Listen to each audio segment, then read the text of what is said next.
Crônicas do Amanhecer. Por Feijão, Centro Espírita Allan Kardec de Balneário Gaivota. Balneário Gaivota, 24 de janeiro de 2024. Os visitantes da Igreja do Diabo sentem a presença de espíritos.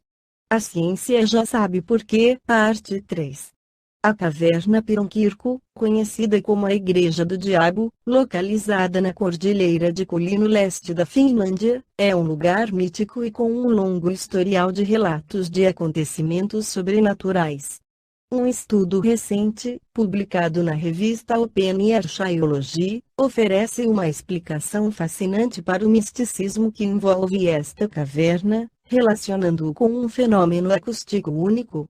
Por séculos, a caverna tem sido um local de reunião para sábios, conhecidos como Tetaja, que acreditavam que o som era um meio de comunicação com o mundo espiritual.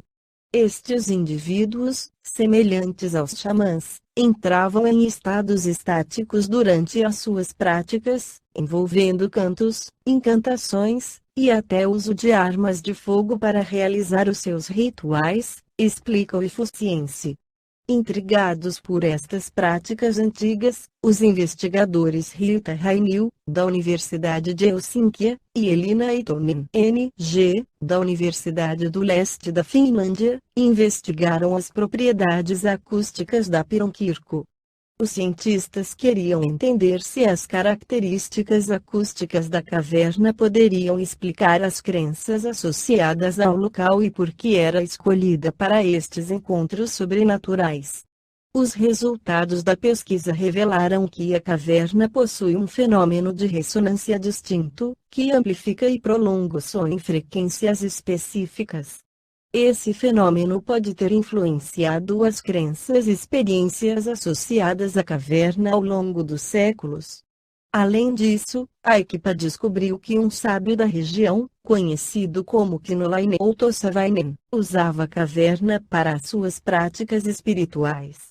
Segundo o folclore, ele levava os seus pacientes à caverna para conversar com o diabo sobre suas doenças e curas, muitas vezes envolvendo gritos, tiros e batidas ruidosas. Os cientistas também observaram e entrevistaram um praticante moderno de xamanismo que usa a caverna para os seus rituais. De acordo com este praticante, a caverna possui uma energia especial que permite a conexão com a natureza ao redor e com as raízes de uma pessoa. Allan Kardec, depois de lançar o Livro dos Espíritos com a parte filosófica do Espiritismo, preocupou-se com a parte prática da comunicação com os espíritos e lançou o Livro dos Médiuns, que tem a parte científica da comunicação com os espíritos.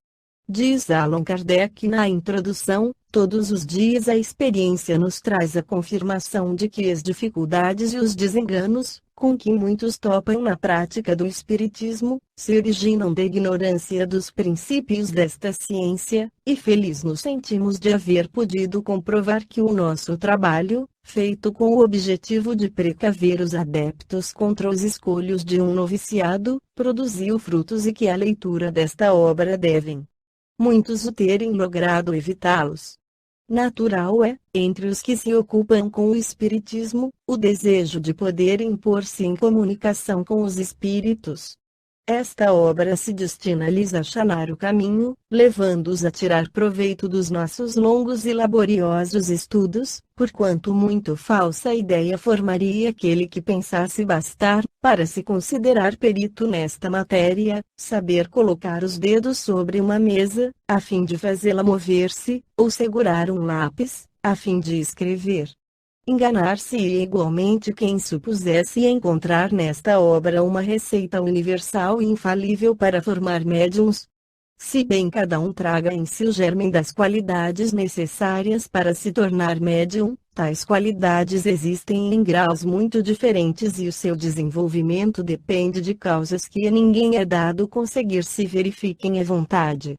As regras da poesia, da pintura e da música não fazem que se tornem poetas, pintores, ou músicos os que não têm o gênio de alguma dessas artes.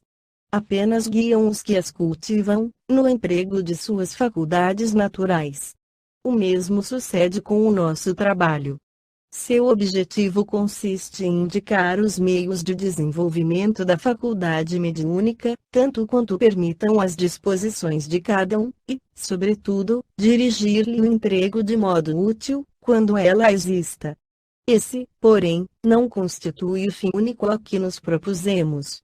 Segue Allan Kardec, depois de havermos exposto, nesse livro, a parte filosófica da ciência espírita, damos nesta obra a parte prática, para uso dos que queiram ocupar-se com as manifestações, quer para fazerem pessoalmente, quer para se inteirarem dos fenômenos que lhes sejam dados a observar. Verão, aí, os óbices com que poderão deparar e terão também um meio de evitá-los. Estas duas obras, se bem a segunda constitua segmento da primeira, são, até certo ponto, independentes uma da outra. Mas, a quem quer que deseje tratar seriamente da matéria, diremos que primeiro leia o Livro dos Espíritos, porque contém princípios básicos, sem os quais algumas partes deste se tornariam talvez dificilmente compreensíveis. Esta foi a crônica do amanhecer de 24 de janeiro de 2024. Por Alfredo Feijão Lopes.